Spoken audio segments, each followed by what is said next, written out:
The alternative to sabotage is a drone strike. The Monday raids, at least in part, were carried out by Ukrainian Tupolev Tu-141s, jet-propelled reconnaissance drones that last flew for the Soviet Air Force in the 1970s and 80s. The Ukrainian Air Force apparently swapped out the drones' cameras for explosives and programmed their inertial navigation systems to fly them into the ground at Dyagilevo and angles.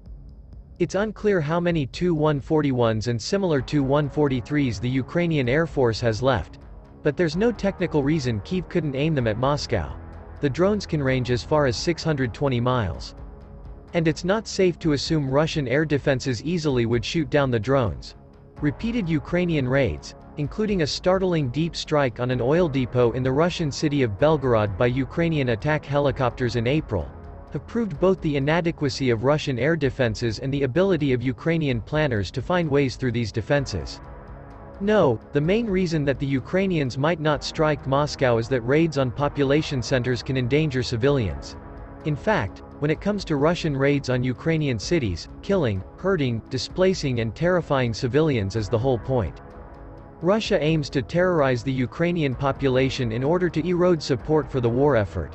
But history time and again has proved that city blitzes usually increase civilian resistance rather than reduce it.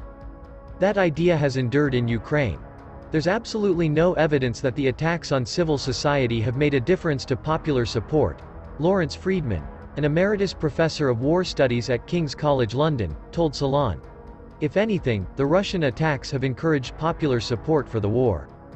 Before raiding Moscow, Ukrainian leaders first would have to buy into the same wrong proposition, that attacking the city and killing civilians would hasten the war's end. It's worth noting that Ukrainian saboteurs back in October traveled 500 miles into Russia to blow up a Russian Air Force attack helicopter on the ground at a military airfield. According to the New York Times, Ukrainian commandos were on the ground in Russia helping to guide Monday's raids. When Ukrainian drones struck a pair of Russian Air Force bomber bases more than 300 miles inside the Russian border, they didn't just inflict significant damage to at least 2 bombers. They also sent a message.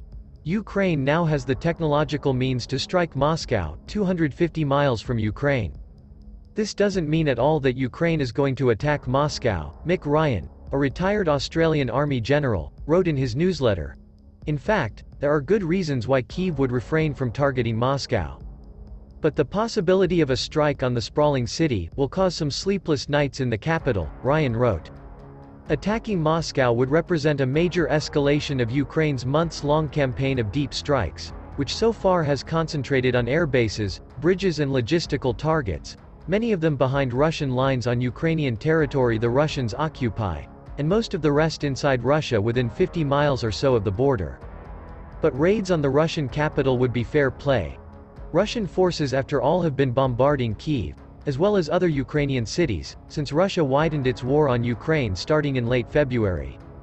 Indeed, Russia retaliated for the Monday morning strikes on the Russian bomber bases at Dyagilevo and Angles, respectively 100 and 400 miles southeast of Moscow, by launching a powerful raid involving at least 14 Tupolev Tu-95 bombers carrying long-range cruise missiles targeting communication centers, energy and military units of Ukraine, according to the Kremlin.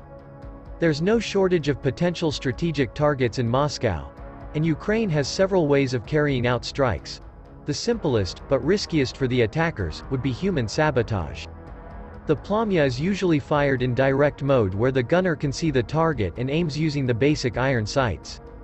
It can also be fired indirectly,